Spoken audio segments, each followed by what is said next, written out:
Buenos días a todos otra vez. Hemos tenido el enorme error de dar 15 minutos para tomar un café y estos son los efectos. Esperamos que vamos a empezar de cualquier manera porque creemos que hay que cumplir el horario por un lado y además también hay gente que está al otro lado de la pantalla que también tienen su horario. Vamos a empezar ahora mismo con la mesa redonda que estaba prevista para hoy. Es una mesa redonda donde contempla diferentes aspectos que tienen que ver todos con el cambio climático, pero que no tienen una homogeneidad. Y esto yo creo que es uno de los elementos importantes de la posibilidad del abordaje de cambio climático. Es interesante darnos cuenta que el cambio climático es un procedimiento global, es un procedimiento multifactorial y que tiene muchísimos sistemas de abordaje y muchas áreas en las que se ven afectadas. Para nosotros creo yo que es por lo menos para mí personalmente, creo que tenemos una mesa pues excelente, con unas personas que cada uno en su campo nos pueden aportar muchísimo y que de antemano ya os doy las gracias, pero verdaderamente tanto por su disponibilidad como por la presencia que tienen aquí, por lo que seguro que nos van a enseñar. Son personas que proceden de ámbitos muy diferentes. A mi derecha está Sandra Marín, a mi izquierda tenemos a Humberto Llavador y un poquito más a mi izquierda a José María Navarro. Les voy a dar la palabra alternativamente y antes simplemente un tema. Cada uno hará sus intervenciones, posteriormente habrá debate en cuanto acaban las tres intervenciones y en cualquier momento pues los que estáis aquí pues podéis hacer la pregunta que entendáis necesaria.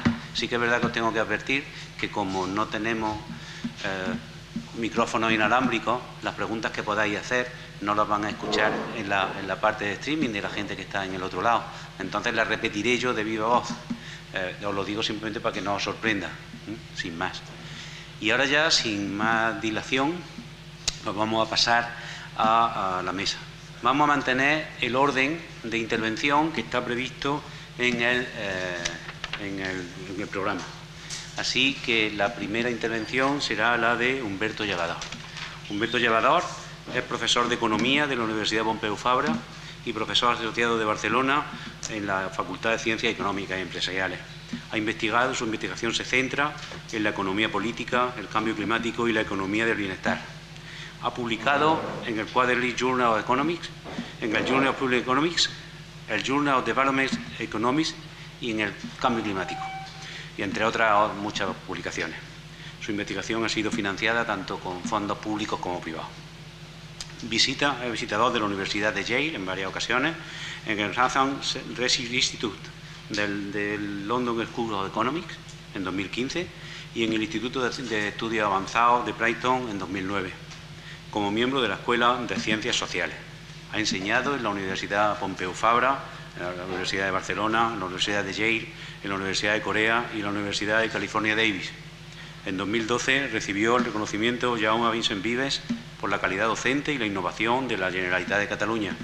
Y en 2015 publicó el libro Sustainability for a Warming Planet junto con John Roemer y Joaquín Silvestre.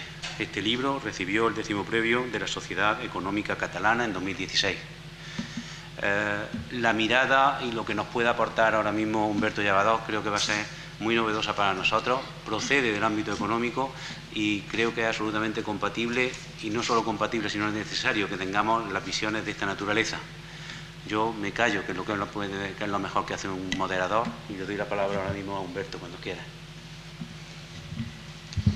Muchas gracias. Primero, de todo, agradecer la invitación de estar aquí, agradecer a los presentes la asistencia.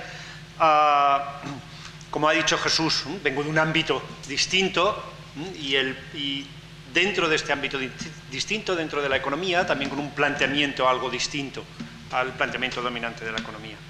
Pero para empezar, lo que quisiera empezar hablando... Uy, salen las transparencias, entonces esto no se va a ver bien. Podría haber mirado. Sí, pero... No, son problemas que se han girado. Es un problema entre el PC y el Mac, que todavía no son compatibles. Pero bueno, veremos, a ver, interpretaré las transparencias. Nos torcemos. Nos torcemos. No va a quedar tan dramático como era al principio, pero bueno, igual hasta es bueno que no sea tan dramático. Esto que se ve aquí, así, debería estar a nivel horizontal. Esto es lo que se llama la curva de Killing. Y la curva de Killing lo que mira es cuál es la concentración de CO2 en la atmósfera, y esto está medido real desde el 58, empezaron a medir, desde el Mauna Loa empezaron a medir cuál era el nivel de CO2 en la atmósfera. Los picos que hay es simplemente el cambio estacional, primavera, o sea, verano, invierno, y lo que vemos es desde el 58 una tendencia claramente creciente hasta, de hecho aquí subimos hasta el 2017, que estamos a 400 partes por millón. Ahora veremos un poco que esto 400 qué significa. De hecho podemos ir más atrás. ¿Cómo vamos más atrás? Lo que hacemos es sacamos muestras, o sacan muestras de hielo del Ártico, y dentro de las burbujas de aire que hay dentro del hielo se puede medir cuál era la concentración de CO2 en periodos anteriores. Periodos anteriores, esto es desde 1700 a... Estamos perdiendo la parte dramática. Desde 1700 hasta la actualidad. Lo que no se ve aquí es el último trozo, que estamos aquí arriba, la línea verde es el nivel actual, y lo que vemos de 1700, que es un poco el periodo del inicio de la revolución industrial, como coincidiendo con la revolución industrial, este nivel preindustrial debería estar aquí, en horizontal. Si nos vamos más atrás, y aquí estamos hace 400.000 años, 800.000 años. Si nos vamos más atrás, hace 800.000 años, aquí es donde realmente vemos qué es el cambio climático. Entonces, ¿qué es el cambio climático? El cambio climático es, hay cierta variación dentro de la concentración de CO2. Esto es lo que ocurre después a partir de la revolución industrial. Esta línea vertical es, para mí, la representación clara de qué es el cambio climático. Todavía nos podemos ir, de hecho esta es la de hace, perdón, esta era menos años, esta es la de hace 800.000 años, donde vemos las variaciones, y de hecho aquí tenemos, ya esto no sale, aquí tenemos este periodo, está bajada aquí, este es el último periodo glacial, que coincide con una concentración baja de CO2 en la atmósfera. Esta línea vertical aquí es la preocupación del cambio climático.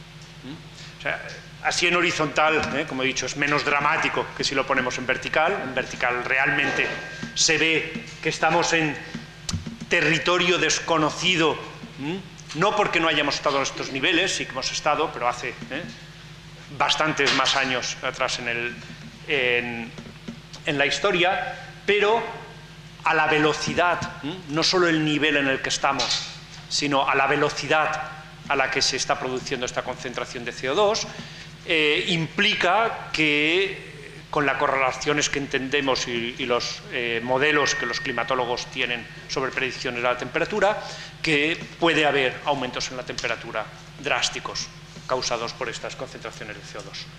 De hecho, predicciones relativamente conservadoras lo que nos dicen es que si seguimos en la senda en la que estamos actualmente, en 1850, esto es periodo preindustrial, teníamos unos 280 partes por millón, ahora estamos por encima de los 400, si seguimos por esta tendencia, a finales de siglo llegaremos a más de 1000 y habrá aumentos de temperatura entre 3 y 6 grados.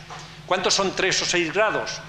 A mí una referencia que me gusta, ¿no? Una historia que me gusta contar para entender qué significa el aumento de la temperatura en el cambio climático, sobre todo porque mucha gente dice, bueno, de la mañana a la tarde, o de la mañana a mediodía pasamos muchos días fácilmente 16 grados o 20 grados de diferencia en muchos sitios, y no pasa nada, aquí estamos hablando de 3 o 4 grados.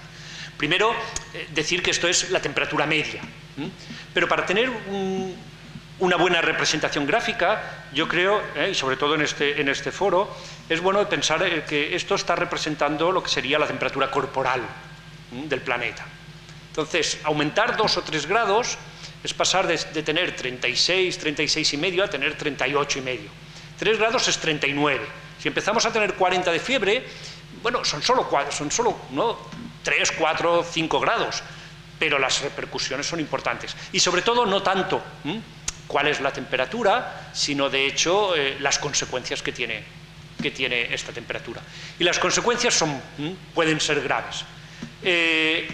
Primero, hay que tener en cuenta que hay mucha incertidumbre. Lo que hemos visto es una línea vertical que no habíamos visto antes, a esta velocidad, con lo cual significa, bueno, no tenemos todos los datos que quisiéramos tener para poder saber exactamente qué es lo que va a ocurrir.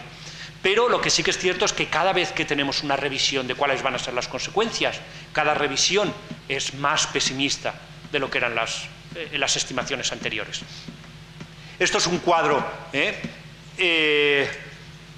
ahora ¿no? Hay cuadros más actuales que este, pero quiero coger este porque, siendo un poco más antiguo, es menos pesimista que los anteriores, y este es un cuadro de qué es lo que podemos esperar con distintos grados de temperatura.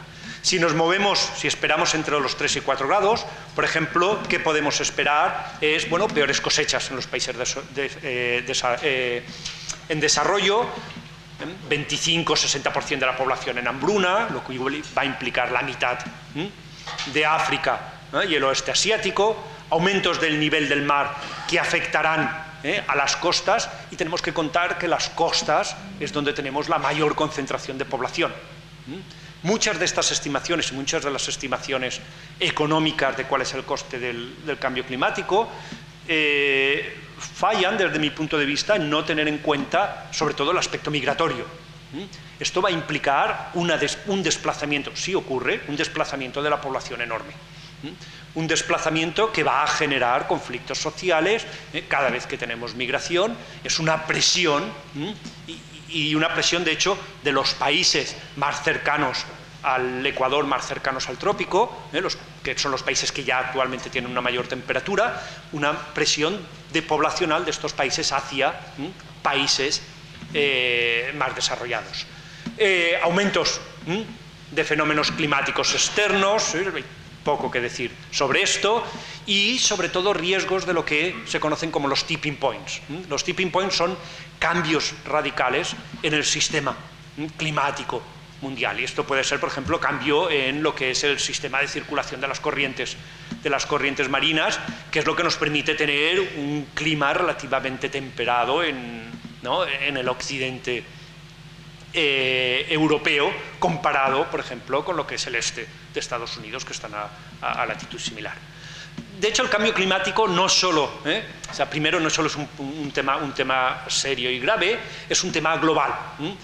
Y aquí la única imagen o el único mensaje de esta gráfica es, a la izquierda lo que tenemos es los países en función de cuáles las emisiones en sus exportaciones, y estos son las emisiones en cuestión de consumo. Por supuesto, el este asiático, China, es la gran emisora actualmente, pero de hecho China, a nivel de, si miramos cuántas emisiones genera en su consumo, no es de las grandes emisoras. Lo que viene a decir es que esto es un tema global, no podemos hablar y rescindirnos a un país o a una región. No podemos volver a niveles preindustriales, a menos que y hablemos de geoingeniería, que esto mencionaré si tengo tiempo un poco más adelante, pero lo que sí que podemos hacer es, si reducimos drásticamente y rápidamente, prevenir que los efectos, que las temperaturas suban realmente a niveles drásticos, a niveles dramáticos, y poder reducir cuáles son los costes de este aumento de la temperatura media del planeta. Por tanto, el cambio climático, y esta es la idea de estas 4 transparencias, es un tema serio, urgente y global. Mi aportación a todo esto, o lo que quisiera enfatizar, es que también es un tema ético. Es un tema ético porque luchar contra el cambio climático implica hacer un esfuerzo. Y cómo se distribuye este esfuerzo y cómo se distribuyen las consecuencias del cambio climático afecta a diferentes regiones, a diferentes personas y a diferentes generaciones. En el momento en que tengamos que tomar este tipo de decisiones, tenemos que ser explícitos sobre cuáles son los valores éticos que tenemos. Entonces, la pregunta importante es cómo distribuir los costes de la reducción de CO2. Requiere, y esto es lo específico del cambio climático, una doble perspectiva. Por un lado, es un fenómeno a muy largo plazo, lo cual significa que involucra a varias generaciones, y necesitamos tener una perspectiva intergeneracional.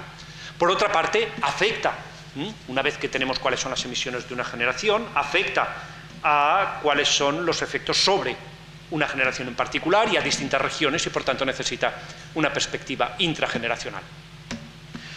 El planteamiento, y un poco es en el libro que he mencionado Jesús antes, Sustainability for a Warming Planet, lo que proponemos es que desde el punto de vista intergeneracional lo que tenemos que tener es una perspectiva de sostenibilidad. Es decir, necesitamos perseguir que todas las generaciones puedan alcanzar el mayor nivel de bienestar posible y que todas las generaciones tienen derecho a este nivel de bienestar posible, tanto las generaciones futuras como las generaciones presentes. A nivel de convergencia, lo que planteamos es una perspectiva, a nivel intrageneracional lo que necesitamos es una perspectiva de convergencia, una perspectiva de que el nivel de vida entre las regiones y en particular entre países desarrollados y en vías de desarrollo debe converger. ¿Por qué sostenibilidad? Bueno, claramente sostenibilidad es el término por excelencia que representa a los colectivos preocupados por el cambio climático. Se habla de sostenibilidad, Sustainable Development Goals, el Brundtland Report en su época ya hablaba de desarrollo sostenible.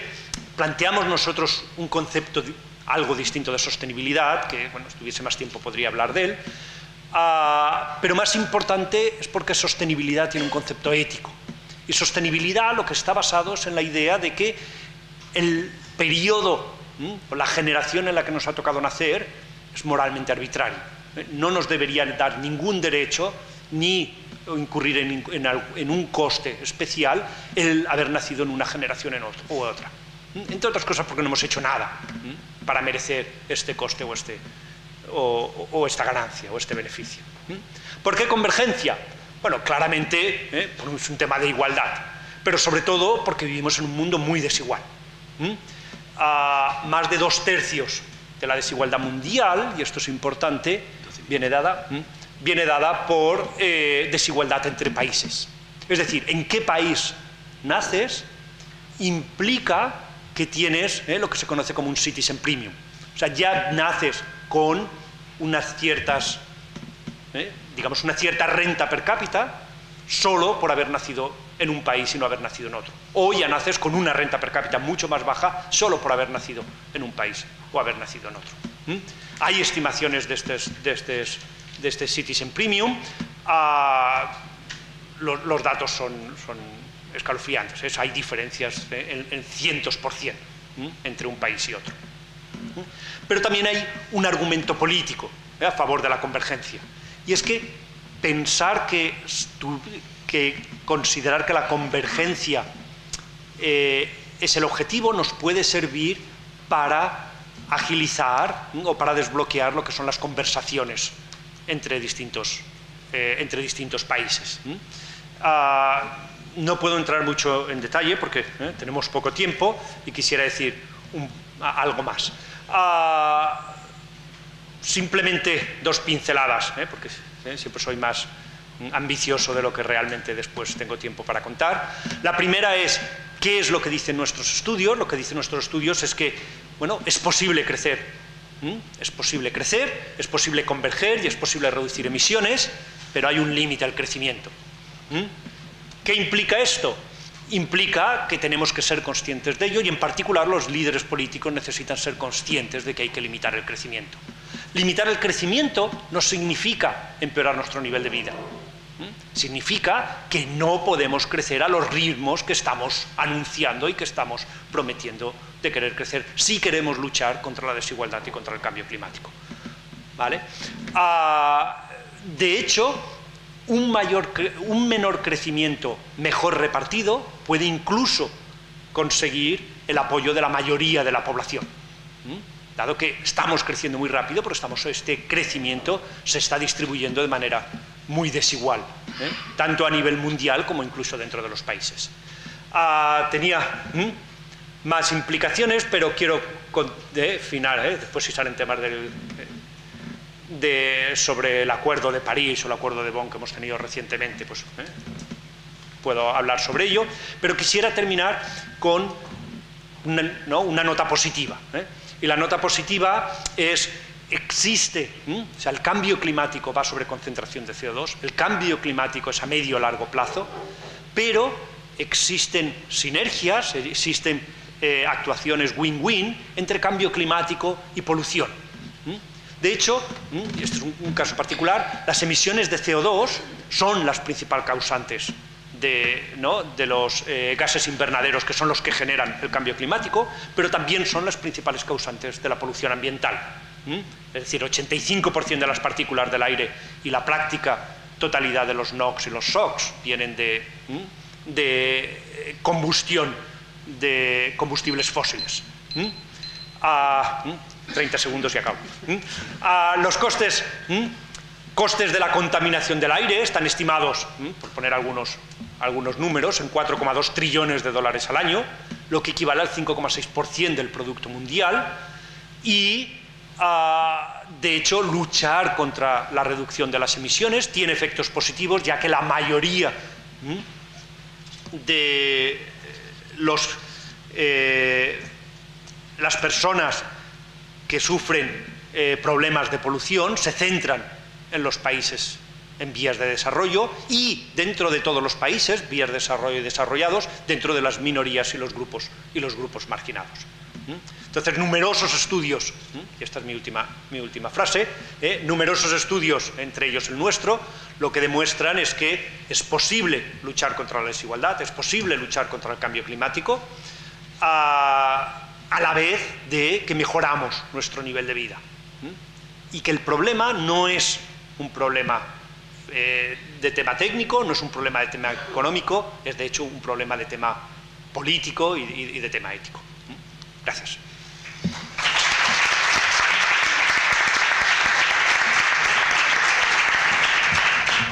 Muchas gracias por tu intervención y por haberte ajustado al tiempo, aunque ha tenido que sonar desgraciadamente. Bueno, pasamos ahora a la segunda ponente.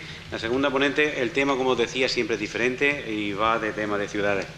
Se trata de Sandra Marín. Sandra Marín es economista con más de 15 años de experiencia en la promoción de modelos urbanos sostenibles para gobiernos locales desde enfoques integrales cofinanciados por fondos europeos. Miembro del equipo fundador del Observatorio de Medio Ambiente Urbano del Ayuntamiento de Málaga, ha colaborado en la elaboración de estrategias de desarrollo urbano sostenible e integrado para varios municipios de la provincia. Coordinadora de la plataforma CatMed sobre modelos urbanos sostenibles en el Mediterráneo, con más de 25 ciudades socias, trabaja en la promoción de un modelo urbano basado en la clásica ciudad mediterránea de proximidad, como elemento clave en la lucha contra los efectos de cambio climático, con especial atención a los impactos en la habitabilidad y la salud en los barrios más vulnerables.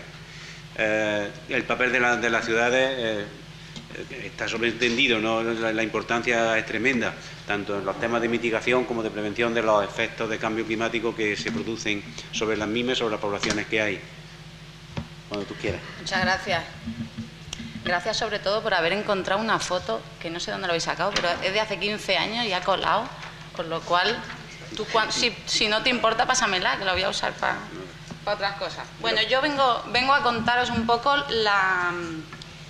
cómo un modelo urbano, cómo una configuración de la ciudad concreta puede ser el principal instrumento para la lucha del cambio climático y, por tanto, para la mitigación de los impactos que esto puede tener en los determinantes de la salud. Partimos de una serie de realidades, ya Humberto ha citado algunas: el aumento de la población en las ciudades. Esto está comprobado ya por un montón de fuentes, con lo cual significa que si la ciudad es parte del problema, la ciudad tiene que ser parte de la solución. Luego hay otra realidad que no es una realidad tan científicamente probada como esta es más un poco mía, que es que la Smart City no es la respuesta a todo, porque ahora todo se arregla con la Smart City, pero si pensáis, por ejemplo, en edificios, el parque edificatorio más ineficiente que tenemos en España, pues probablemente viene de los 60, de los 70. Entonces, este tipo de edificios están relacionados con rentas bajas. Entonces, cuando tú a estos edificios llegas a casa de la gente y le dices que se la vas a llenar de sensores, acumuladores de energía y tal, te miran y te dicen, pero ¿qué me estás contando? Si yo me pongo una mantita en invierno, abro la ventana en verano y y lo que yo necesito es un ascensor o necesito un trabajo para mi hijo, ¿no? Entonces, ahí hay que tener un poquito cuidado cuando hablamos de Smart City y, por tanto, la participación ciudadana efectiva es un tema esencial. Entonces, os voy a hablar de cómo ese modelo urbano tiene que diseñarse con un enfoque integrado de las políticas. ¿Por qué? Pues porque si hacemos una actuación sectorial que tiene que ver con eficiencia energética y no trabajamos el impacto que tiene en movilidad o en temas de cohesión social, pues al final no estamos trabajándolo, ¿no?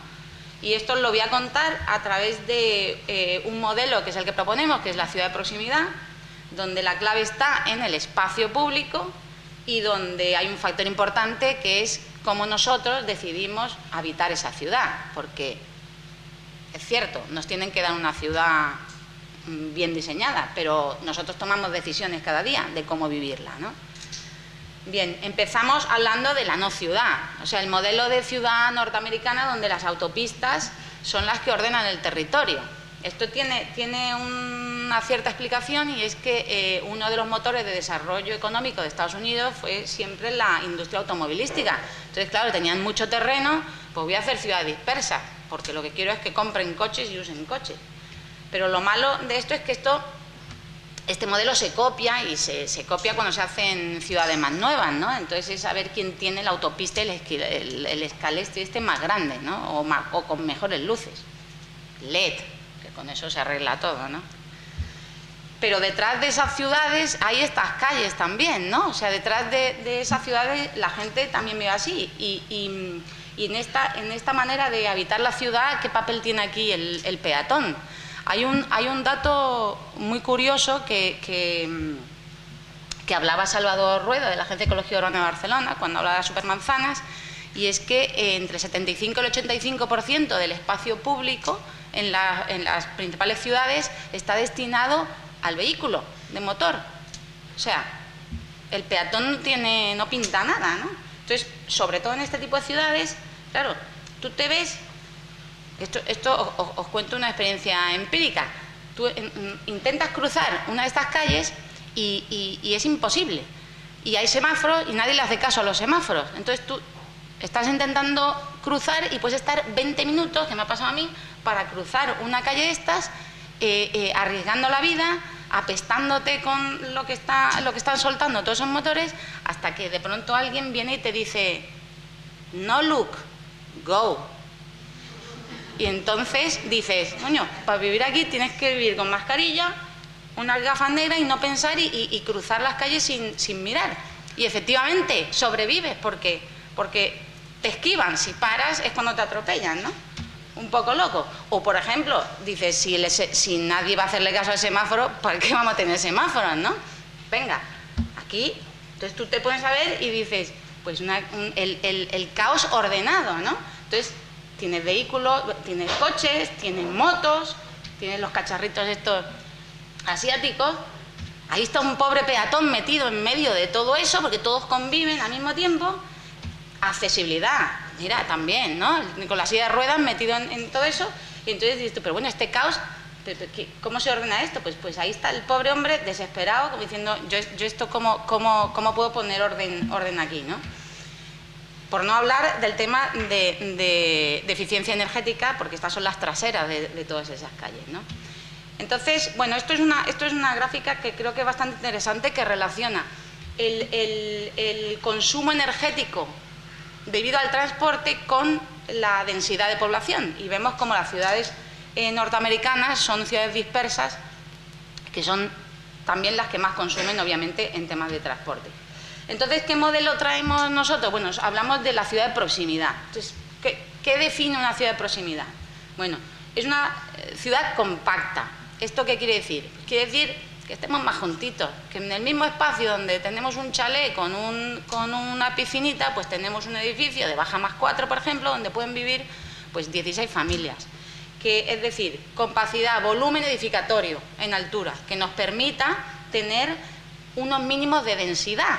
¿Vale? Esto el director del Observatorio de Medio Ambiente Urbano hace años me lo explicó con un ejemplo muy claro que siempre lo recuerdo, y es, imagínate una moneda. Una cara de la moneda es la compacidad Y la otra cara de la moneda es la complejidad, que es lo que llamamos diversidad de usos. ¿Qué pasa aquí? Pues que si conseguimos que viva suficiente gente, si tenemos bajas comerciales, podemos crear una ciudad a escala peatonal. Si hay diversidad de usos, me permite tener servicios básicos a escala peatonal, ¿vale? Esto os lo voy a poner con un vídeo que hicimos en el... No se puede, bien, no pasa nada, tenemos plan B.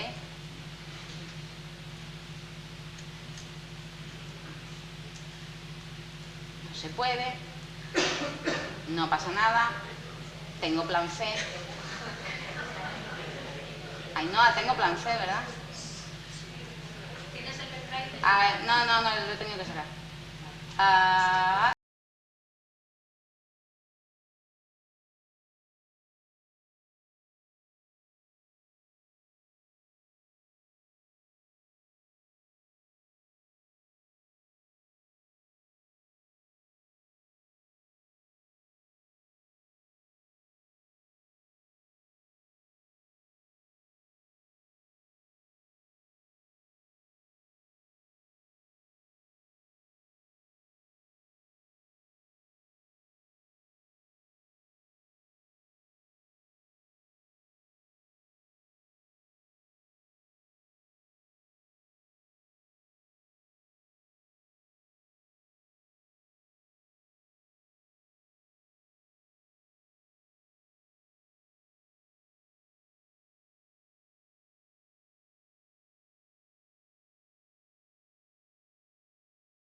Bueno, yo creo que no sé si alguno de vosotros vivís esto en alguna de sus dos modalidades, pero obviamente hay una diferencia, ¿no? Bien, esta ciudad de proximidad no tenemos que inventarnos nada nuevo, si esto ya existía. La ciudad clásica mediterránea era ya una ciudad de proximidad, tenía diversidad de usos, eran ciudades a escala peatonal. Y esto es cierto que se está replicando en algunas ciudades europeas, pero Europa tiene ese modelo. Lo que tenemos que intentarnos contagiarnos del otro, ¿no? Del otro que entro un poco ya en, recordáis, cómo elijo vivir la ciudad. Obviamente a todos nos puede gustar tener un chalecito con piscina, ¿no? Pero si nosotros creamos una urbanización súper eficiente. O sea, yo me compro un chalet, vivo fuera de la ciudad, pero estoy súper orgullosa porque estoy súper concienciada con el cambio climático, porque mi casa es A+++++, y lo hace todo sola, con domótica, y es súper eficiente. Pero claro, ¿recordáis el enfoque integral? Eso es súper eficiente, perfecto, pero coche para ir a comprar periódico, a trabajar, a llevar al niño al colegio, a salir con los amigos, a todo. Ahí hay que llevar recursos, luz, agua, con el coste que eso tiene. Transporte público no va a haber porque es completamente insostenible. Entonces, por no entrar en el tema de cohesión social, ¿quién vive ahí? Pues o viven jubilados ricos o viven jóvenes con niños que están empezando y que pueden permitírselo. Es decir, no hay mix de rentas, no hay mix generacional, no hay mix cultural, por tanto no hay cohesión social, que es un elemento importante de la sostenibilidad urbana. Que esto no es solo Estados Unidos, ¿no? Esto también aquí, pues en Europa también tenemos este tipo de diseños. ¿Qué pasa con esto? Pues que tú vas a trabajar todos los días y te metes ahí. Y estás a lo mejor ahí 1 hora para ir, 1 hora para volver. Y ya no es lo que emitas o no emitas, no, coches eléctricos. Bueno, vale, emito un poco menos, pero el roce con el pavimento sigue existiendo, ¿vale? Sigue habiendo contaminación, pero ya no es eso. Vosotros que trabajáis en salud, y la salud mental, y estar ahí, ¿tú sabes la mala leche que hay ahí concentrada todos los días? Y eso sube por otras partes. Tú sabes, si tú pones ahí un amargómetro y se te dispara. Entonces, ¿qué pasa con esto? Pues pasan cosas así. A ver, voy directamente al plan C. Porque esto es...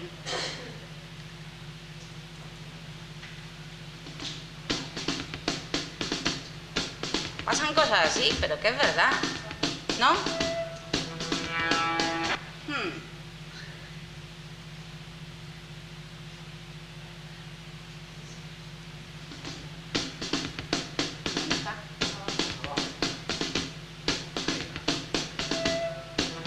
¿Habéis visto esta peli? No, un minuto. ¿Ya llevo 12? ¿En serio? Sí.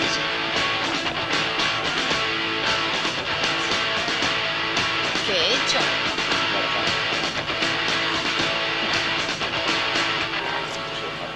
Me entusiasmo, claro. Bueno. Hey, where do you think you're going? Going home. Hey! Hey! Esto se va poniendo peor, lo voy a cortar. Lo voy a cortar.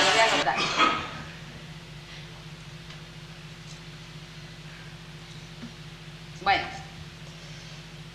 la ciudad de proximidad, tenemos ejemplos por toda Europa, los italianos por eso son muy buenos, son elecciones que tomamos, es un espacio para el encuentro de la vida cotidiana y entramos en la importancia del espacio público.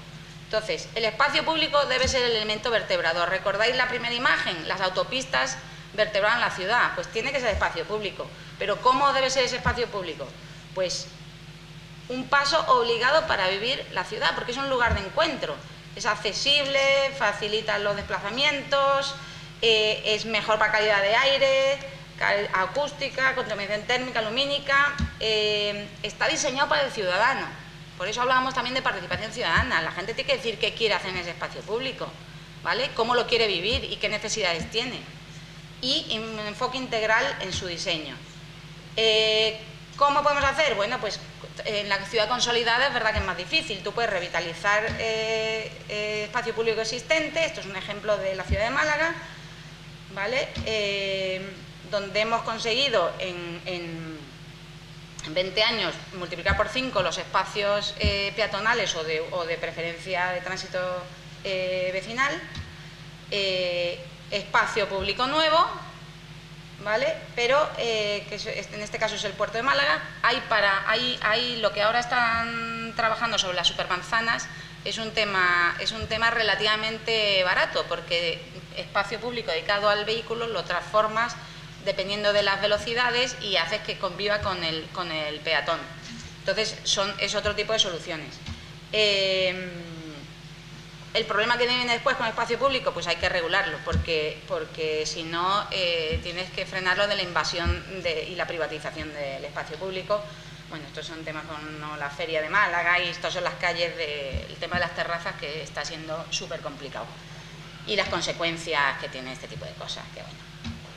Ya está. Uy. Bien. Eran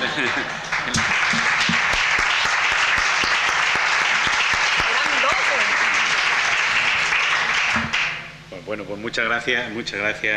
Y además, bueno, te han sobrado 24 segundos, que sepa todo el mundo. Podía haber puesto el vídeo que solo dura un minuto, cuando sangran y ahí se ve la mala leche de... Creo que vamos bien de tiempo y lo que no hemos dicho ahora tendremos oportunidad, creo yo, de sacarlo posteriormente. Bueno, pues vamos a terminar ya con lo que estaba previsto inicialmente y ahora le toca, cambiamos de tercio por tercera vez o por segunda vez ya, por tercera vez, y ahora vamos al cambio, lo que está previsto como el cambio en la emergencia de enfermedades infecciosas transmitidas por vectores. Lo que hace unos minutos José María Navarro decía vamos a las picaduras, ¿no? Bueno, pues José María Navarro es el jefe de servicio de microbiología del Hospital Virgen de las Nieves de Granada, director del Laboratorio de Referencia de Virus de Andalucía, coordinador de la red EVITAR, enfermedades víricas transmitidas por artrópodos y roedores, e investigador principal del centro investigador principal dentro de RICET, la red de enfermedades tropicales del Instituto de Salud Carlos III. Investigador sobre arbovirus y otros virus emergentes, a él se deben las primeras descripciones del virus Toscana en España y el descubrimiento del nuevo flevovirus, virus Granada. Autor de 105 publicaciones, 81 de ellas internacionales, pertenece a numerosas sociedades científicas nacionales e internacionales y es asesor tanto del Ministerio de Sanidad y Consumo como de esta propia casa, de la Consejería de Salud de la Junta de Andalucía, en comités creados ante distintas emergencias víricas, gripe pandémica, virus West Nile o ébola. Yo creo que hay poco que presentar, hay poco que decir de la trascendencia de los vectores y de los elementos infecciosos transmitidos por los mismos. Yo creo que cualquiera que haya leído algo de cambio climático, este es uno de los constantes que hay, donde se preveían los efectos desde siempre. Así que yo dejo a José María que nos lo explique con muchísimo mejor. El micro.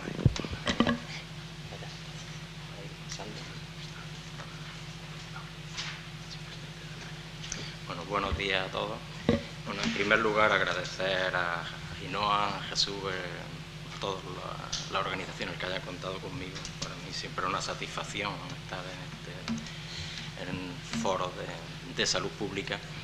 Sabéis, aunque mi labor es eminentemente asistencial, sí que llevo ya varios decenios colaborando con salud y con salud pública y como digo, es muy grato poder estar aquí. Tengo todavía la mente un poco abstraída en las dos presentaciones, en las dos ponencias anteriores, por lo mucho que han dicho y por la cantidad de cuestiones que se han suscitado, y voy a ver si soy yo capaz de poner también un poco sobre el papel lo que puede suponer el cambio climático en enfermedades transmitidas por vectores. Aquí Humberto ha expresado muy bien las causas, ha expuesto toda una serie de soluciones que obviamente si se llevaran a cabo pues necesariamente acabarán afectando al tema que yo voy a tratar, porque el tema que yo voy a tratar no es una causa, sino que puede ser o es en parte una consecuencia del cambio climático, y por tanto si las medidas generales y globales se abordan, pues indudablemente eso acabará afectando.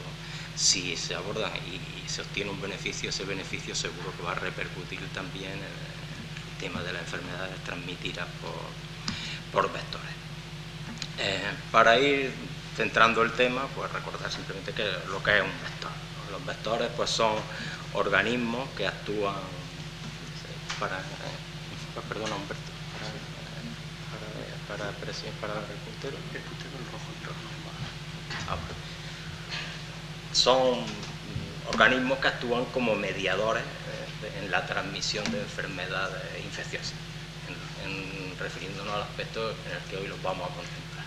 Habitualmente pues suele haber una serie de reservorios, pueden ser vertebrados, invertebrados, mamíferos, aves y demás, y a partir de esos reservorios, donde suelen vivir los virus y no suelen provocar enfermedad, pues el vector pues capaz de transmitir, actuar como vehículo de transmisión al humano. De todas formas, no tenemos que olvidar que a veces no existen esos reservorios, o por lo menos se desconocen, y en el propio vector se pueden dar todos los ciclos de replicación del virus y el vector actuar a su vez como reservorio y transmisor. Una vez que se infecta el ser humano, también la transmisión de un humano a otro se puede transmitir según la enfermedad de forma directa de diferentes vías, pero también se puede transmitir a través de estos vectores. Es decir, cuando hablamos de vectores, hablamos de unos organismos que están mediando en la transmisión de un proceso infeccioso.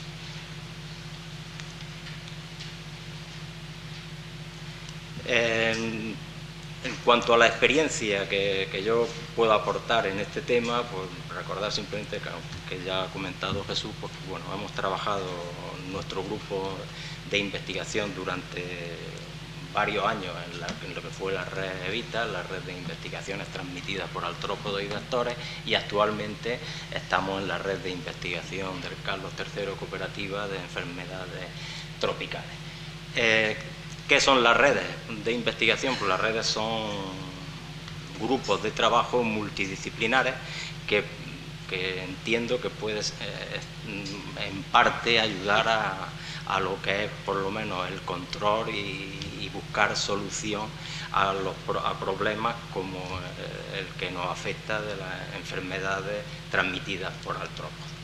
Multidisciplinares en tanto en cuanto no son solo redes de médicos y médicos de diferentes ámbitos, que lo son también. Es decir, hay clínicos, hay personal de laboratorio, hay epidemiólogos, sino que también hay profesionales de otro ámbito, hay biólogos, hay entomólogos. En estas redes pues, participan gente de la Estación Biológica de Doñana, del Centro de Humedales de Huelva, del Delta del Ebro en control de mosquitos y zonas son personas de diferentes ámbitos que se intenta abordar el problema de forma global, porque no es solo una enfermedad que tiene una clínica determinada, sino que intervienen una serie de factores y entre ellos esos vectores, que es fundamental que sepamos de ellos para poder buscar solución al proceso. Es decir, aparte de conocer la entidad clínica, conocer el cómo se provoca y cómo podemos actuar antes de que esa enfermedad se provoque.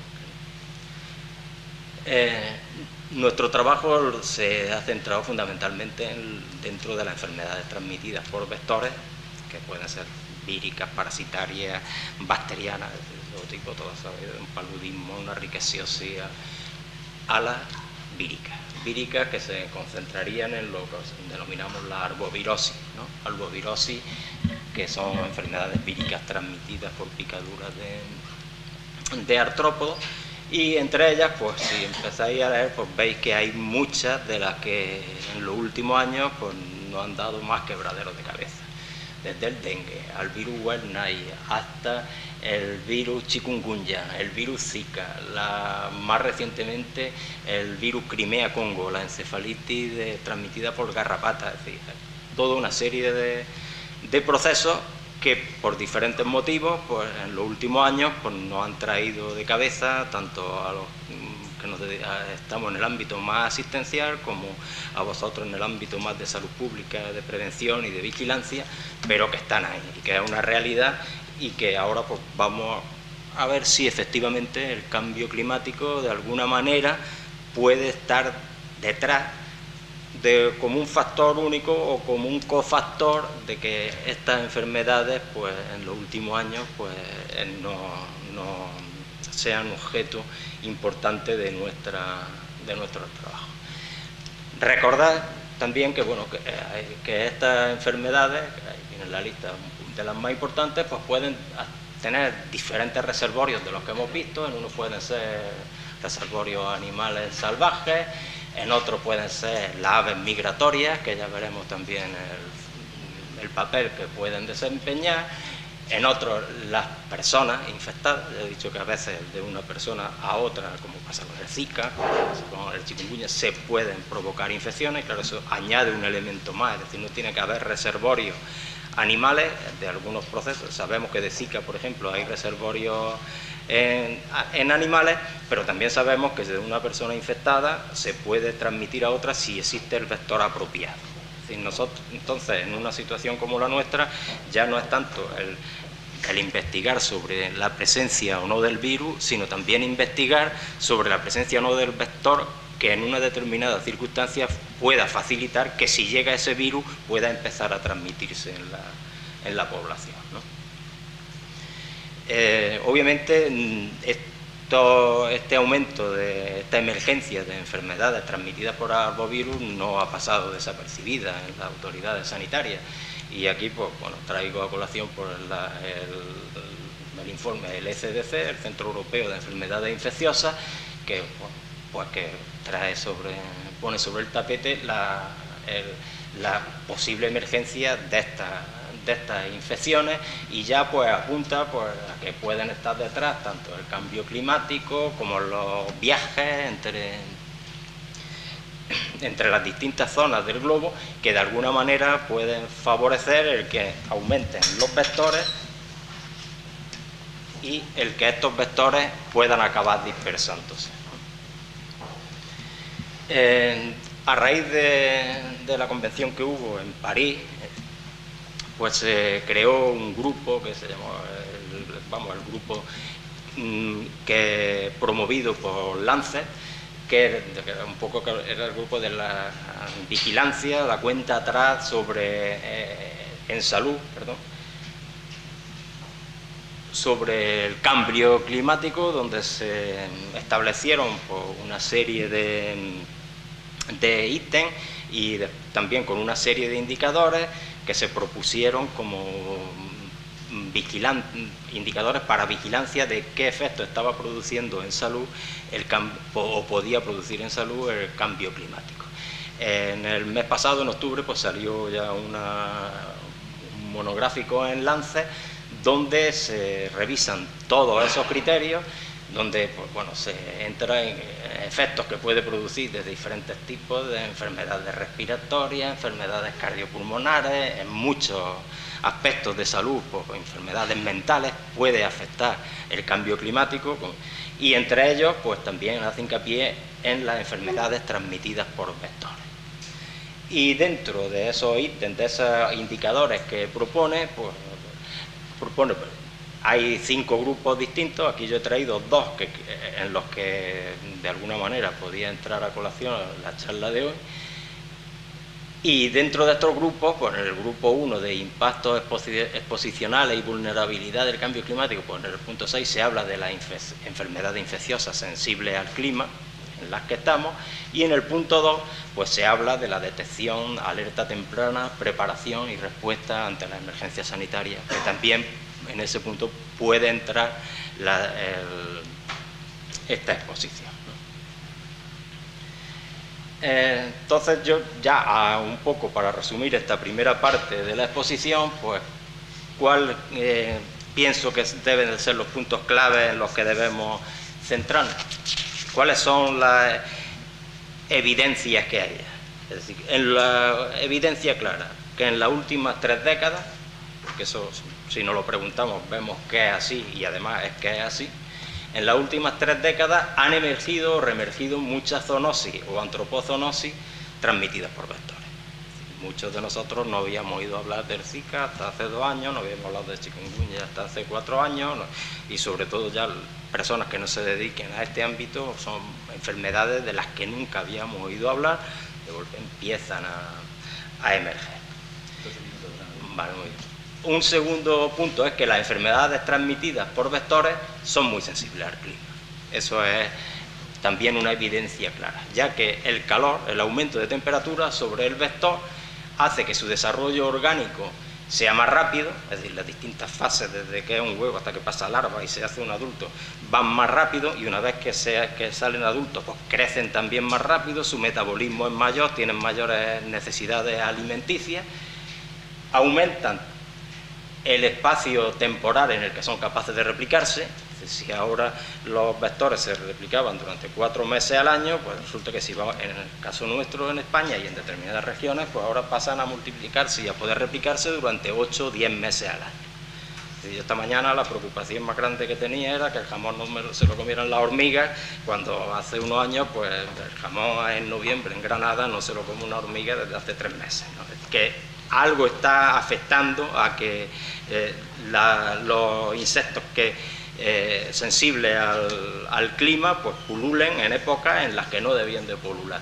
Y además aumenta la distribución geográfica. Ellos se mueven en unos rangos de temperatura que se dan en una determinada latitud, a una determinada altura, condicionados por esa temperatura. Si esa temperatura aumenta, pues aumenta el margen espacial en el que pueden desarrollarse, aumenta la altura a la que pueden desarrollarse, y eso hace pues que aparezcan en más sitios de los que serían un poco las consecuencias. Es decir, hay un mayor tiempo de exposición al vector, hay un aumento del porcentaje de picaduras porque esos insectos viven más tiempo y además metabólicamente están más activos y pican más, y aparecen enfermedades en áreas geográficas nuevas y se incrementan las infecciones en áreas geográficas en las que existían esas enfermedades en las que existe un determinado proceso, pues en vez de un caso pues pasa a haber 20, y en vez de esos ejemplos de emergencia que se había comentado en la primera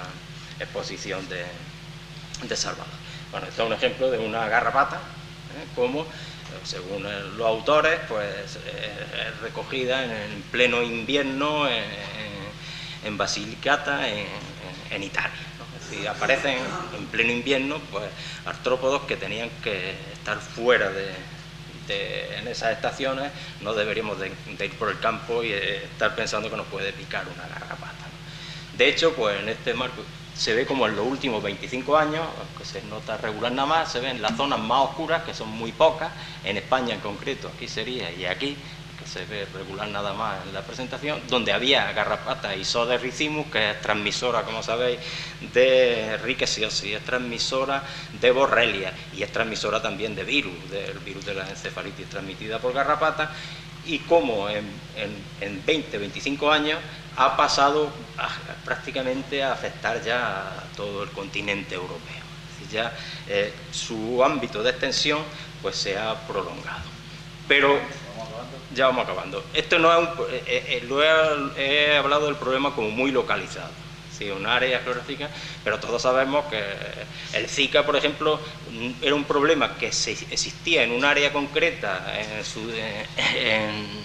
el sureste asiático, en algunas zonas del Índico, y que ahora el problema está porque ha empezado a emerger en América, o ya es un problema bien, ya no está emergiendo, sino que está ya estabilizado prácticamente en los estados americanos, y entonces eso no se explica solo por el cambio climático. Es decir, hasta ahora los problemas locales que te pican más, eso sí lo puede explicar, pero que aparezca en un sitio o en otro, pues no viene explicado por otras circunstancias que de alguna manera también contribuyen al cambio climático. Es decir, no es solo pero que sí, como aquí pongo, como las vías de comunicación, es decir, los aviones de un continente a otro, por el número de pasajeros que se mueve a diario, pues es enorme.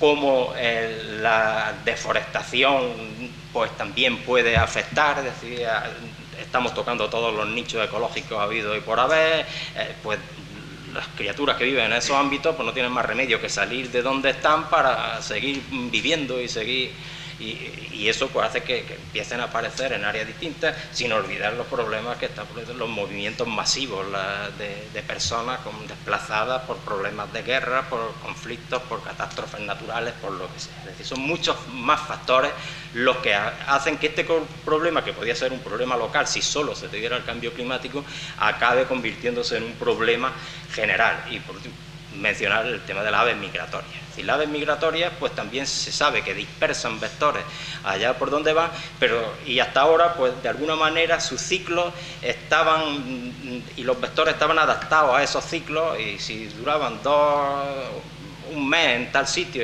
pues ahí solo tenía tiempo un mes el vector. Ahora se sabe que ahí las aves migratorias han modificado sus conductas, hay aves migratorias que ya no migran, hay aves migratorias que se quedan mucho más tiempo en un sitio, y eso favorece pues que los vectores que traen pues puedan acabar estableciéndose en esa área.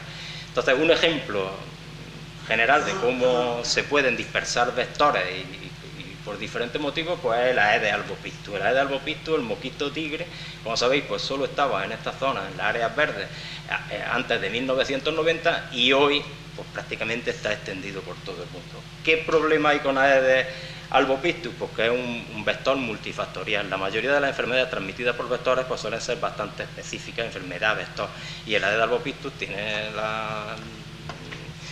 la gracia, entre comillas, de que es capaz de transmitir casi cualquier enfermedad que se pueda transmitir por un mosquito.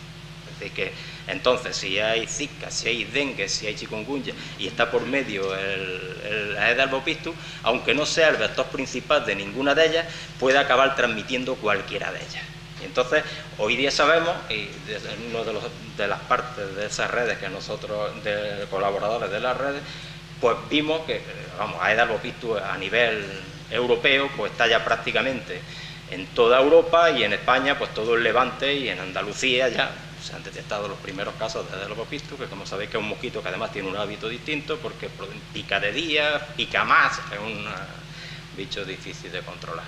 Muchas enfermedades emergentes, recordarlas, y por último recordar que ya hemos tenido casos de Crimea Congo en España, como sabéis, aparecieron el año pasado los 2 primeros casos, y que también aparece, ya ahí tenemos casos desde 2010 de virus West Nile, que hasta ahora pues prácticamente era una entidad que en nuestro medio sabíamos que podía acabar dándose, pero que no se.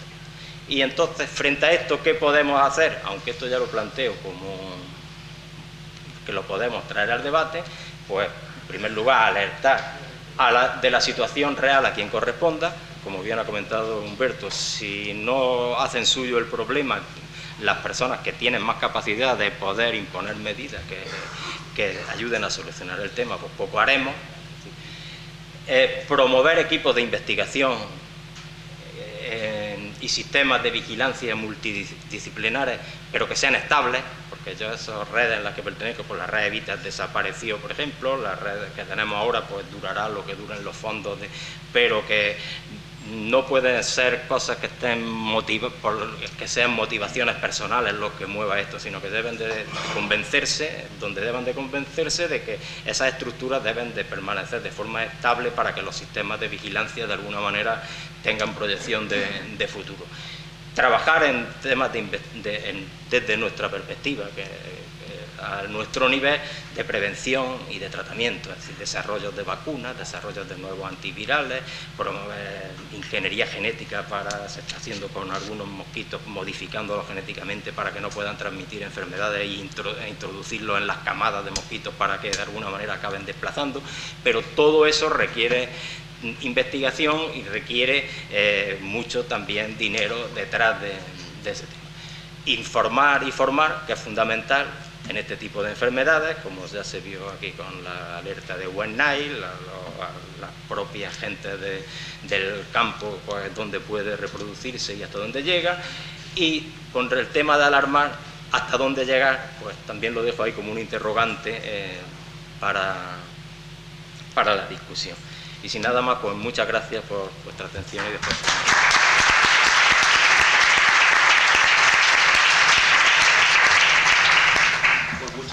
Muchas gracias a los tres por vuestras interesantísimas aportaciones. Me siento fatal por haber sido el malo que os he cortado las intervenciones, y yo casi desde mi humildad propongo tres monográficos sobre al menos estos tres temas. Pero mientras que los tenemos, pues podemos seguir con la jornada. Antes de esto, una vez ya acabadas las tres, si hay un turno de preguntas. Si hay alguna pregunta que queráis hacer, ahora es un momento. Después habrá otro momento. ¿Sí? Como he dicho, lo vuelvo a repetir. Yo repetiré la pregunta para que se enteren, para que lo recojan los altavoces, los micrófonos. La mía lleva un planteamiento previo, a ver cómo la puedes entrar. Yo me Martínez, trabajo en el Foro Municipal de hace 34 años. Y mi planteamiento es lo que ha pasado a lo largo del tiempo. O sea, llevamos oyendo hablar de esto. Al principio nadie daba crédito, los científicos empezaron a alertar, empezó a haber información y bueno, hemos visto que no ha habido manera de evitarlo, de parar esta situación. Y alguna vez yo creo que ha producido una especie de habituación, ¿no? Porque yo lo veo en mis hijos y hijas. Estas generaciones ya han crecido con esa alarma, han crecido sabiendo que esto era una cosa muy peligrosa y que había que evitarlo, pero han visto que no se ha evitado. Y entonces esa resignación que yo veo en estas generaciones me da la impresión de que puede ser un obstáculo, un freno para que esto se solucione. Entonces la pregunta un poco para Humberto es por qué lo que tú planteas, si los temas éticos son tan importantes en esto, si eso lo considera suficiente como para que esto revierta, o bien tendría que ser más bien algo realmente de tipo económico. Es decir, si hubiera realmente una historia imposible sostener una participación de esta manera, si solo con los aspectos éticos es posible un freno o que esto revierta, o tendría que insistirse más o hacerse más estudios de que realmente es imposible sostenerlo a largo plazo, ¿no? Y bueno, si realmente este aspecto, ¿no?, de si tenemos derecho a ofrecer un mundo mucho peor del que encontramos. O sea, a ver si nos da una buena esperanza respecto a si la economía puede cambiar esta imposibilidad de solucionar este problema. Gracias. Vamos a ver cómo transmito yo. Vamos a ver cómo transmito yo esta concisa pregunta. Por hacer un resumen práctico, lo que la preguntante ha venido a decir es que efectivamente es un problema que se viene preveyendo ya desde hace mucho tiempo, que no obstante no se ha abordado de una manera adecuada y que el problema ya lo tenemos aquí y que hay como una especie de habituación o de rutina sobre algo que parecía que va a venir aquí y que eso pues da lugar que sobre todo en las generaciones más jóvenes pues ya no les genere alarma, sino que parece que se han resignado a vivir con esta situación, ¿no? Entonces, bajo esta premisa, bueno, pues Alicia lo que presenta es, bueno, ¿qué podemos hacer para intentar solucionar esto? Y si esta resignación no estaría retrasando el abordaje de alguna otra manera, ¿no? Entonces, ya le hacía una pregunta directamente a Humberto sobre el tema de que si sería suficiente con los temas éticos que él ha mencionado anteriormente como para empezar a poner algún tipo de solución global al tema del cambio climático, o bien harían falta algunos otros elementos, sobre todo de tipo económico, que pudieran dar mejor o mayor respuesta a esta situación. No creo que si lo he esto bien. Entonces, perdona, Humberto. Bueno, creo que la pregunta es muy interesante y toca dos puntos importantes. El primero es, obviamente no hay un solo ámbito con el que se puede resolver el tema económico. Mi énfasis en la parte ética es porque normalmente nos olvidamos un poco de ella, y nos olvidamos de ella porque involucra generaciones que no están, ¿no? Y cuando la gente no está presente no puede, ¿no?, gritar o no puede luchar por sus derechos. De todas maneras, el planteamiento ético y el planteamiento económico no son incompatibles, de hecho hacen falta los dos. Y hacen falta los dos porque actúan sobre aspectos distintos. El planteamiento ético nos dice dónde tenemos que ir. El planteamiento económico nos dice cómo tenemos que ir. Entonces, es cierto, y yo no he entrado en cuáles son las medidas económicas que hay que tener en cuenta, y que es con el planteamiento económico y el apoyo social, el apoyo político, que viene combinado con el apoyo social. O sea, el planteamiento económico-político es el que nos dirá las soluciones específicas de cómo tenemos que llegar a resolver el tema del cambio climático, pero para saber a dónde tenemos que ir tenemos que tener este planteamiento ético. Entonces, desde un punto de vista práctico, yo creo que hablar del planteamiento ético no significa que no haya que hablar del planteamiento económico. Es en este tipo de medidas y en el tipo de incentivos que hagamos en el que vamos a encontrar la manera de encontrar las políticas necesarias para luchar contra el cambio climático. Yo diría que una parte importante es el planteamiento, sobre todo es la voluntad política. Y con respecto al tema, y yo creo que este es un punto importante, el tema de, bueno, el cambio climático ya lo tenemos aquí, los jóvenes se están acostumbrando a él, y el problema digamos, el conflicto con los problemas que tenemos presentes y nos habituamos es que los consideramos como algo inevitable. En esto estoy de acuerdo, y de hecho las encuestas que hay, por ejemplo, en España sobre el tema del cambio climático, lo que demuestran es que hay una amplia mayoría de la gente que considera que el cambio climático existe, que además está causado por los seres humanos. Hay una amplia aceptación de que es un problema serio, de que nos va a afectar, pero también hay una amplia aceptación de que nosotros no lo podemos resolver, que es algo que está por encima de nuestros niveles, ¿no? Que está, pues esto tiene que ser a nivel mundial, tienen que ser los otros, y esta idea lo que nos lleva es al inmovilismo. Entonces creo que es un peligro, y es cierto, esta combinación de aceptar el cambio climático como algo irremediable, junto con la idea de que nosotros no podemos hacer nada con respecto al cambio climático. Yo creo que podemos hacer mucho, empezando por elegir representantes políticos que luchen por él. Gracias. Hay una palabra pedida, pero Sandra quería hacer una puntualización a esta pregunta también. Sí. Alicia, has hablado de un ejemplo que estás tú viviendo, que es con tus hijas. Yo sí creo que eso es lo que hay que trabajar precisamente, porque cuando hablamos de cambio climático estamos hablando de toma de decisiones. Pero como he dicho antes, no es solo a nivel político, ¿vale? Pero es también a nivel individual. Entonces, creo que con quien hay que trabajar es precisamente con esas generaciones, porque en realidad son líderes del cambio. Tú puedes tomar decisiones de cómo te desplazas, voy en coche, voy en transporte público, qué hago con mis residuos. Puedes tomar una serie de decisiones fáciles del día a día y tenemos que... no podemos dejarles a estas nuevas generaciones que vivan con eso como, mira, nos ha tocado vivir este... No, hay que hacerles involucrarse. Hay un programa que está funcionando muy bien, que estamos llevando en Málaga, que se llama Agentes Locales Ambientales, donde los chicos trabajan en el barrio. Entonces nos hemos dado cuenta que cuando un ayuntamiento o una entidad pública le dice a alguien apaga la luz, no dejes el grifo abierto, no sé qué, como que les entra una mala leche porque ese es el mismo que te ha subido la tasa, el que te está haciendo pagar... Pero cuando es su hijo, su vecinito, el que le dice algo, es impresionante. A esos sí les hacen caso. Entonces, yo creo que son realmente el líder del cambio. Entonces, hay que trabajar con esas generaciones. Yo creo que la clave precisamente está ahí, porque van a ser los nuevos ciudadanos, los nuevos tomadores de decisiones. Hay que trabajar con ellos. Yo creo que es súper importante. Hay esperanza, Alicia. Hay dos palabras pedidas más. Primero estaba tú. Mi pregunta también iba dirigida a Humberto. Yo comprendo que la brevedad de la intervención es que suscita muchas cuestiones y daría para una intervención más larga. Pero no puedo dejar de hacer referencia a que ha comentado que hay un límite al crecimiento, que es necesario moderar tasas de crecimiento, que no significa violar nuestro nivel de vida.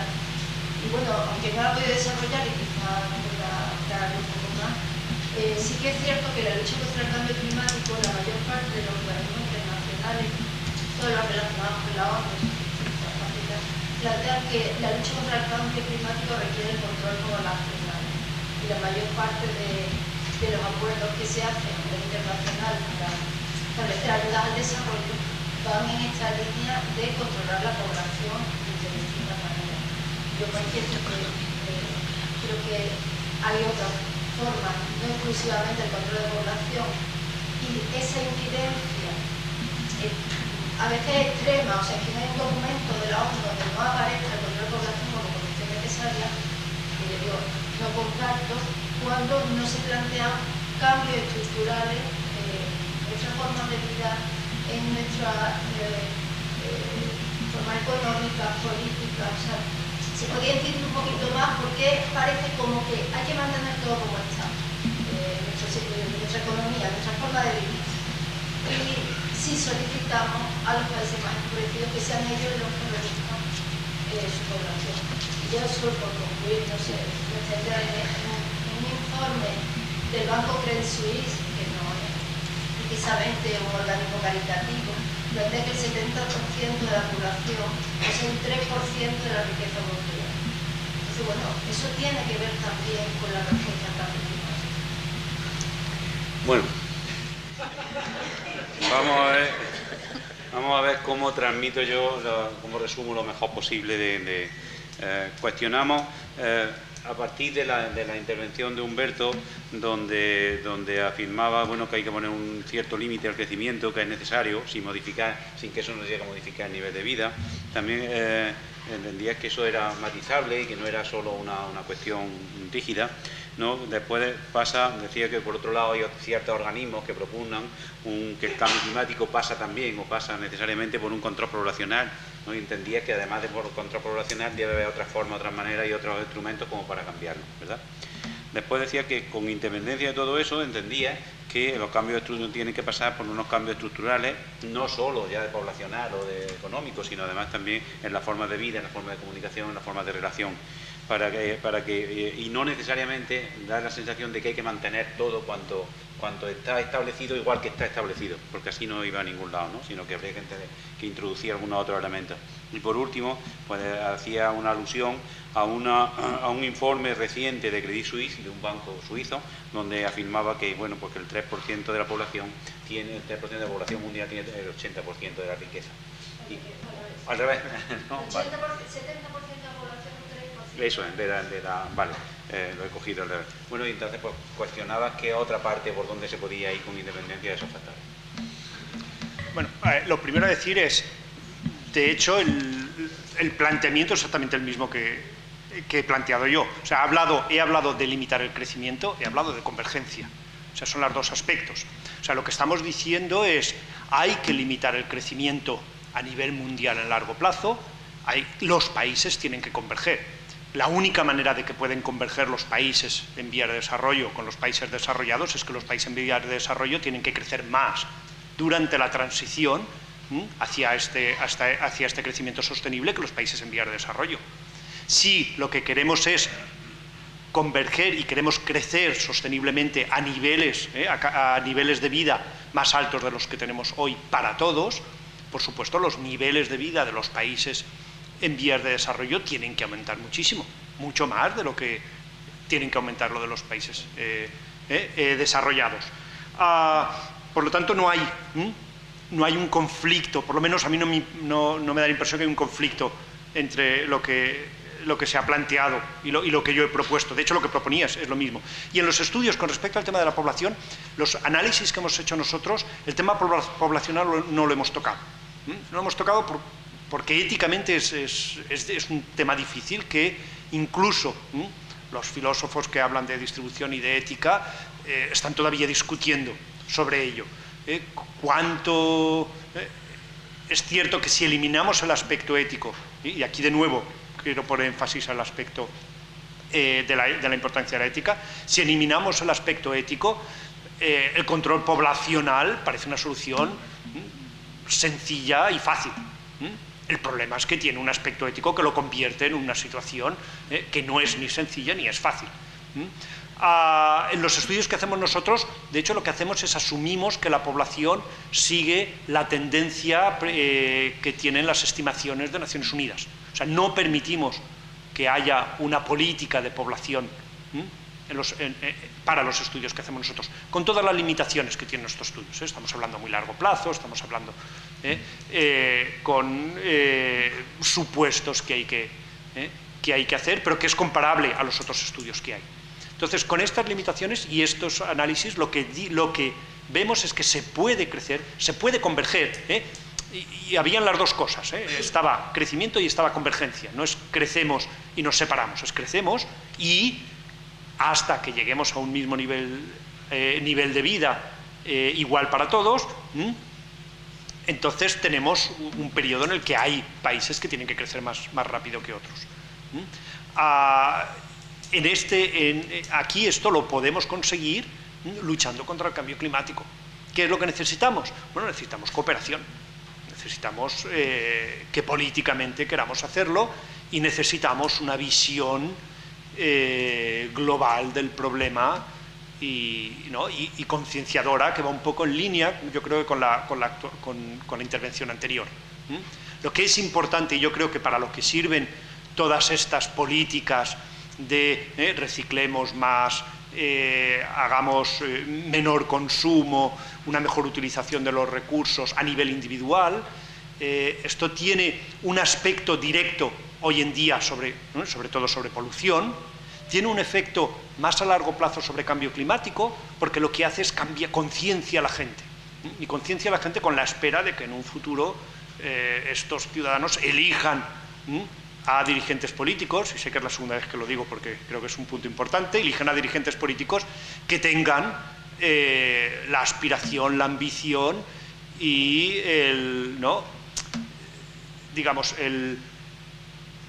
la suficiente concienciación como para convertirse en líderes de poder cambiar el paradigma, que es lo que necesitamos, el paradigma económico. Bueno, por ahí había pedido otra pregunta concreta. Es una pregunta para José María Navarro. La pregunta es la siguiente. ¿Hay alguna solución práctica al final que pueda solucionar? Porque mi percepción es que en toda la crisis derivada de la extensión de vectores, desde la runa de la patata en Irlanda hasta el mosquito tigre o o las síledas fastidiosa, al final lo único que se puede hacer es esperar y que llegue antes o después. Entonces eso me lleva al final a una reflexión. Lo único que se puede hacer es tener en Europa, o en España, un sistema sanitario preparado para el nuevo caso de dengue, el nuevo caso de Zika, etcétera, etcétera, para prevenirlos y atenderlos. Hombre, sí, termina. Bien. Esa es la pregunta, ¿no? Muchas gracias, Francis. Plantea un tema como muy práctico en relación a las enfermedades producidas por vectores y las crisis producidas por vectores. Lo que dice es que, bueno, que a efectos prácticos, ¿qué es lo que se puede hacer cuando frente a una crisis producida por vectores? Porque la sensación es que, la percepción es que después de cada crisis, lo único que se hace es esperar, ver que ya se ha producido y en ese momento intentar intervenir. Esa es, corrígeme si me equivoco. Y la pregunta es, lógicamente, si ese es el camino o si se pueden intervenir de otros momentos. Bueno, yo creo que hay dos perspectivas. Por un lado, la perspectiva local, es decir, lo que podemos hacer aquí, y por otro lado, la perspectiva global o la perspectiva de cómo actuar en el origen de las cosas.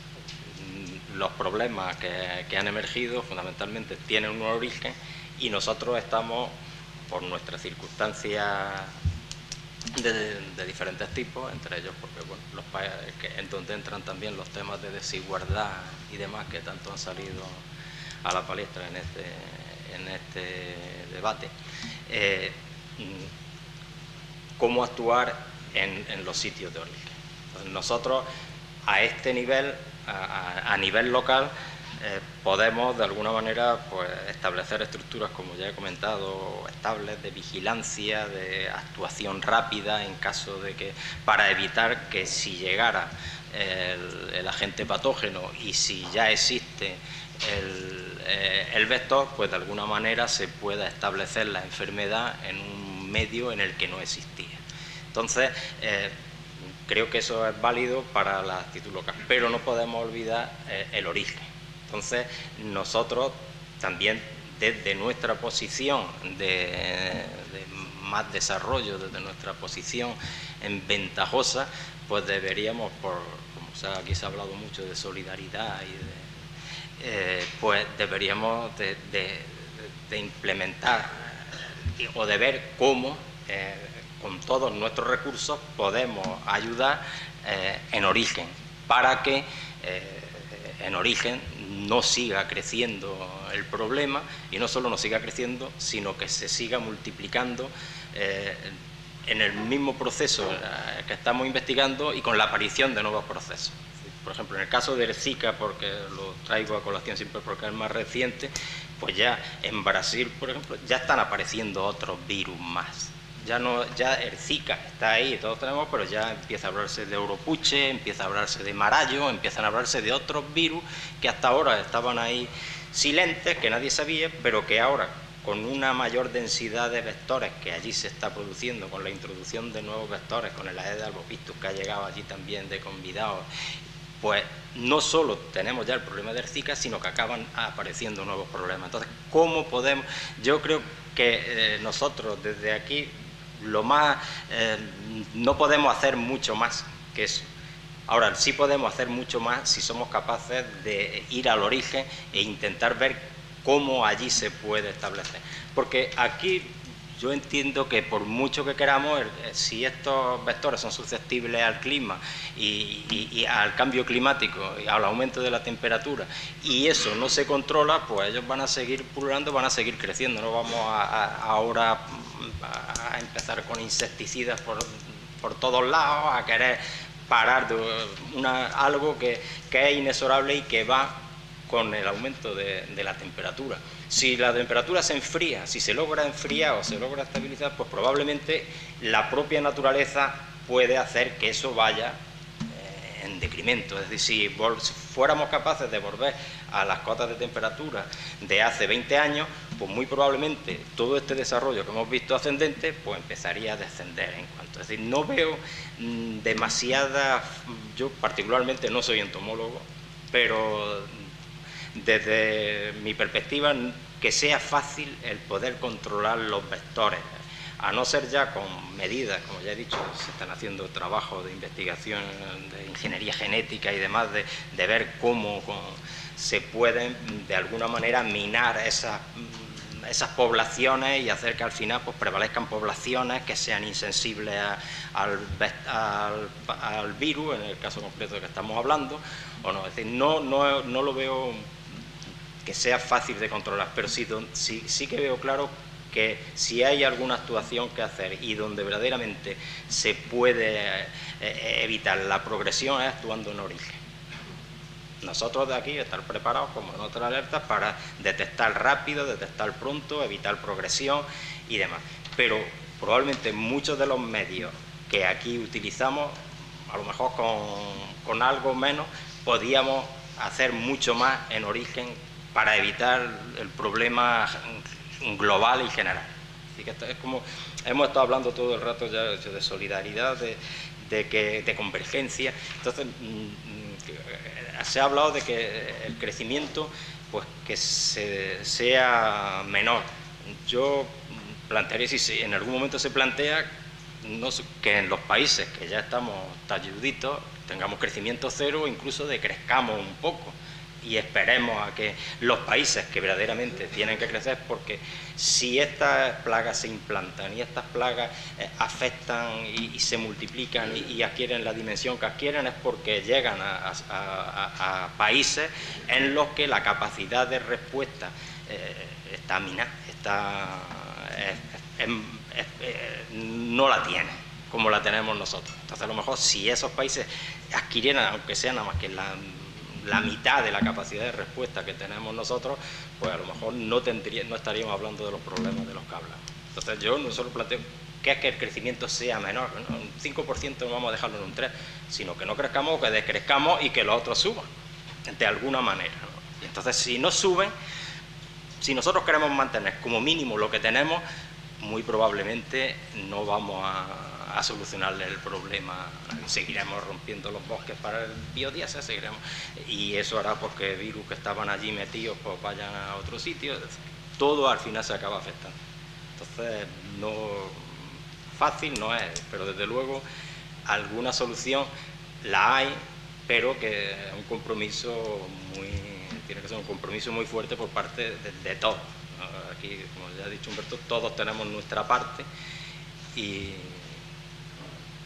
no veo, vamos, no sé ya responderte más, porque no sé si...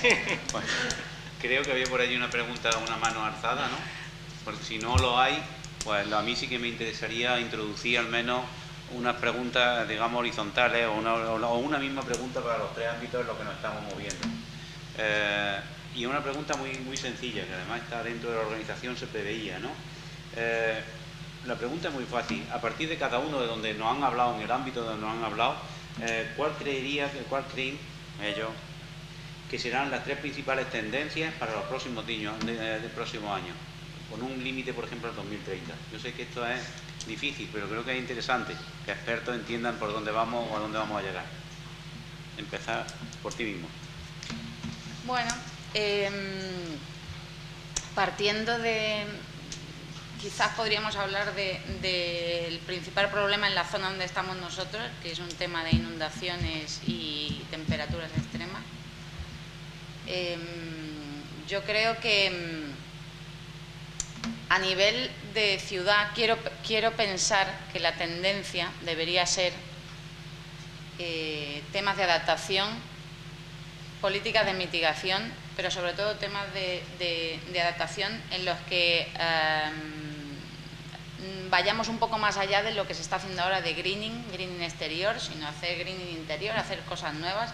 El otro día, por ejemplo, me trajeron un proyecto de, no sé ni cómo llamarlo, es un edificio para ponerlo en ciudad consolidada, ponerlo en centro de la ciudad, donde se hacen, en cada planta se hacen cultivos ecológicos, porque ya entre la sequía, las lluvias torrenciales, si no te lo estropea uno la cosecha, te lo explota otra cosa. Entonces, son edificios que en por sí son sostenibles, porque el edificio en sí tiene cubiertas vegetales, tiene fallas, pero, digo, ¿vive gente? No vive gente, es todo cultivos ecológicos. Entonces, este tipo de cosas que te recuerdan a la película Blade Runner, pues empiezan a ser ya una realidad, y ya hay incluso proyectos en algunas ciudades en las que están empezando a desarrollar este tipo de cosas, por no hablar del tema de los coches eléctricos, ¿no? Pero claro, el tema de los coches eléctricos, en mi opinión, ayuda, pero si la imagen que poníamos, todos esos coches son eléctricos, vale, pero siguen contaminando y la gente tiene que pasar mucho tiempo ahí, ¿no? Entonces, intentar, yo creo que cosas en las que estamos trabajando, en ver cómo podemos aprovechar los efectos de, por ejemplo, lluvias torrenciales para paliar los problemas que tenemos cuando vienen las temperaturas extremas, ¿no? Bien. Paso aquí a mí. Bueno, creo que responder a esta pregunta es imposible, pero en vez de decir qué es lo que creo que, ¿no?, por dónde vamos a ir, voy a combinar un poco por dónde pienso que podemos, o algunas tendencias de las que vamos a ver, con algunas tendencias que me gustaría que viésemos. Primero, creo que va a haber una paulatina reducción de la utilización de combustibles fósiles, en particular el carbón, de aquí al 2030, habrá reemplazándose paulatinamente por energías renovables, entre otras cosas porque las energías renovables se están abaratando, y entonces van a ser más atractivas y ser económicamente más viables que realmente porque seamos altruistas. Creo que también va a haber un aumento, ¿no?, y una diseminación de los mercados de derechos de emisión. Esto es algo que Europa lleva años con sus más y sus menos implementándolo. En Estados Unidos se está, a pesar de toda la visión negativa de Estados Unidos, muchos de los Estados Unidos, en particular California, tiene un mercado de emisiones muy importante. China está hablando, ya ha hecho proyectos pilotos y lo va a hacer probablemente a nivel más general. Se supone que tenía que haber empezado, lo ha retrasado, pero llegará un momento en que hará mercados de derechos de emisiones. Estas dos tendencias ocurrirán. La gran pregunta es, ¿ocurrirán suficientemente como para que tengan el impacto necesario y reducir los efectos del cambio climático, reducir las emisiones suficiente? A esto no puedo responder. Esto depende un poco de qué es lo que hagamos. La tercera tendencia que creo que va a ocurrir es, nos vamos a dar cuenta, y esta es la que no me gustaría que ocurriese, pero ocurrirá, nos vamos a dar cuenta que reducir emisiones, o va a haber un aumento en la presión de que reducir emisiones no es suficiente, y habrá un mayor empuje y un mayor apoyo por la utilización de la captura de carbono o la geoingeniería, con todos los problemas éticos que lleva. Y sobre todo el problema principal es que si pensamos que lo que podemos hacer es basarnos en la geoingeniería y en la captura de carbono, esto nos puede llevar a luchar menos en la mitigación, en la reducción de emisiones. ¿Por qué? Bueno, porque podemos limpiar, es un poco como si fuese la basura. Como si lo que trabajamos es encontrar nuevos basureros o nuevas maneras de quitar la basura, nunca vamos a luchar en reducir la cantidad de basura que generamos. Y esto yo creo que son tres tendencias que veremos. La gran incertidumbre es realmente hasta qué medida estas tendencias serán suficientes o llegarán a tener los resultados que deberían tener.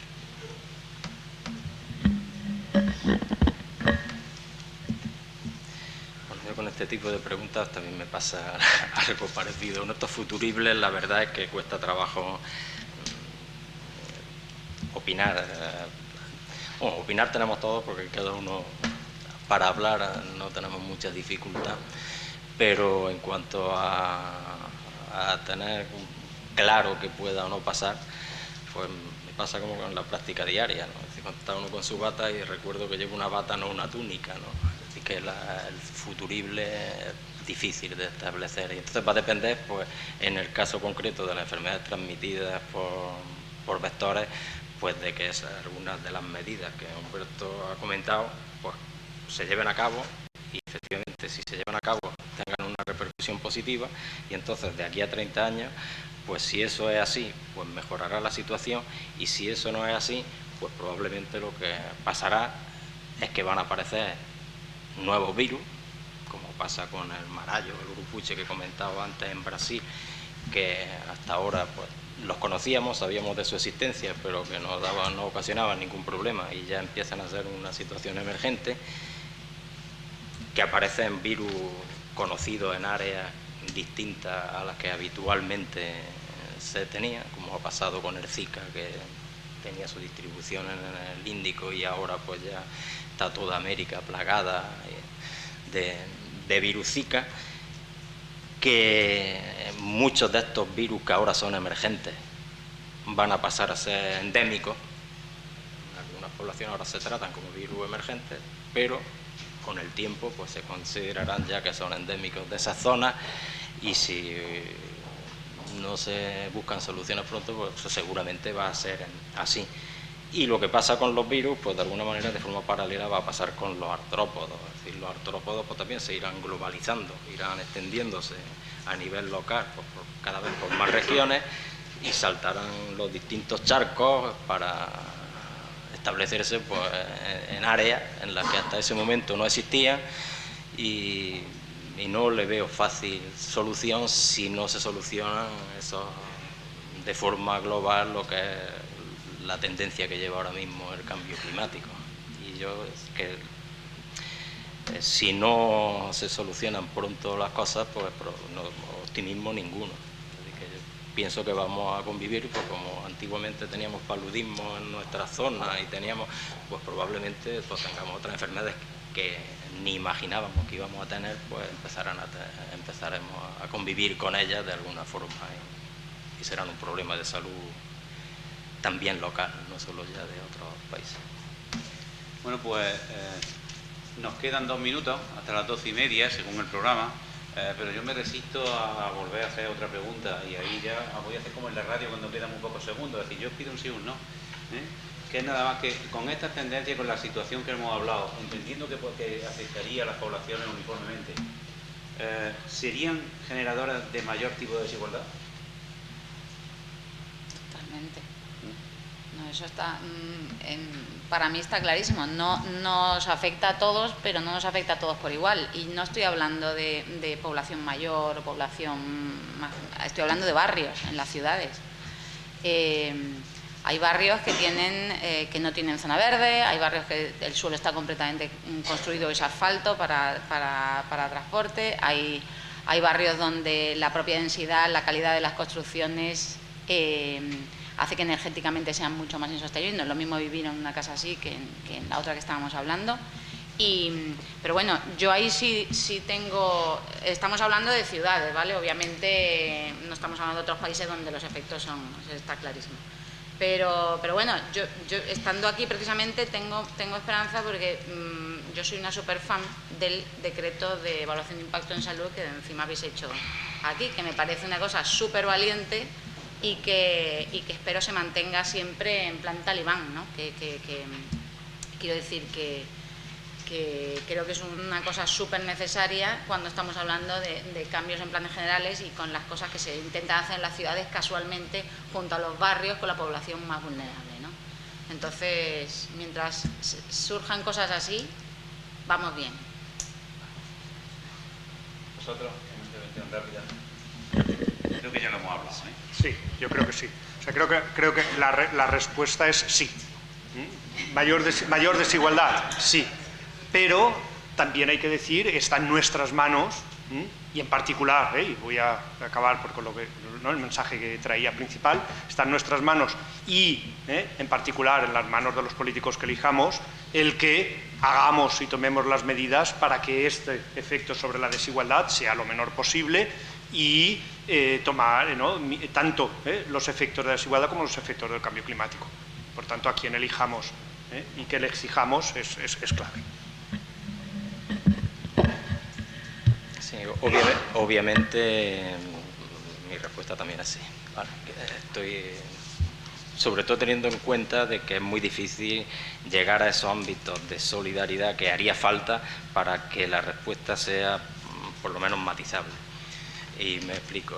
Si imaginemos que se desarrolla una vacuna frente a cualquiera de estos virus emergentes, el acceso en la situación actual, como vivimos hoy día, y teniendo ejemplos recientes. Es decir, no se trata igual VIH en África de cómo se trata aquí, ni el paludismo se trata en ello. Es decir, se desarrollan mecanismos que hacen que una enfermedad en un país pues se convierta en una enfermedad crónica, estable o curable en determinados casos, pero eso después fácilmente se exporta a países donde hay muchos más casos, donde hay, yo me imagino, una vacuna frente al dengue, frente a, bueno, que ya existen vacunas, en el caso, vamos a volver al Zika por tenerlo más reciente, vacuna nueva, probablemente se emplearían muchas más dosis de vacuna en un país como el nuestro, donde a lo mejor hay 4 casos, que de las que se vayan a empezar a utilizar en Brasil, o a lo mejor, y ojalá me equivoque, pero entiendo que viendo la realidad difícilmente la solución va a ser fácil. Bueno, pues creo que hemos sido muy puntuales, somos las 12:30, bueno, nos hemos pasado 2 minutos, eso es que somos muy puntuales. Darle las gracias de nuevo a los 3 ponentes, creo que la mesa ha sido súper interesante, creo que nos podíamos quedar aquí hasta las 3 de la tarde perfectamente, pero bueno, tenemos un horario que cumplir. Volver a darle las gracias, de verdad, y comprometerlos para ver si pueden colaborar con nosotros en alguna otra oportunidad. Tampoco hay que quede grabado, ¿vale? Y por nuestra parte, pues nada más, muchas gracias. Gracias.